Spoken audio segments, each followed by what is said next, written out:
So when we install it, need to have 100 up to, so the minimum height 100. So we try to line it up with the other extinguishers.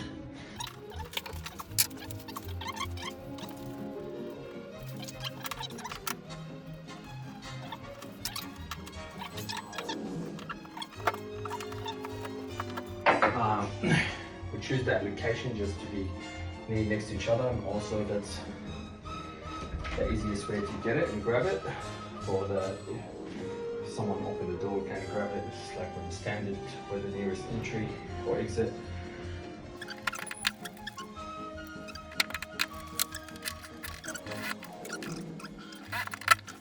Okay, so obviously we hang fire extinguisher there. As you see, we did